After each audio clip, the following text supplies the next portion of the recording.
Tikman natin, guys. Yan.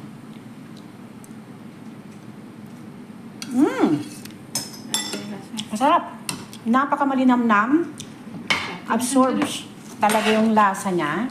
Ayan. Stop ko muna. At eto nga pala yung laham, guys. Yung nilaga kanina. Kita nyo naman, di ba? Ayan.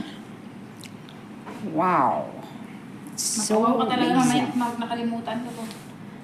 And then, bago yan, bago mo ilagay yung laham na galing sa oven, ay magbudbud ng crispy onion. Ayan.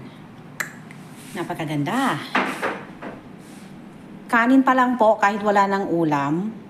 At magbudbud ng sibip. Ayan. Ayan. Wow. So amazing. Okay. Tapos abangan natin yung paglalagay ng laham. By the way, may bubudbud pa pala ng ano yan, Day? Coriander. Coriander.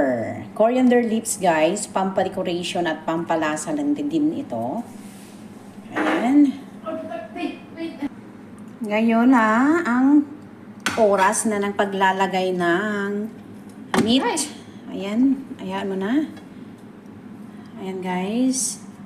Yung sabaw ng meat na nilaga kanina, guys, ay yun ang sinabaw sa ating rice. Ayan.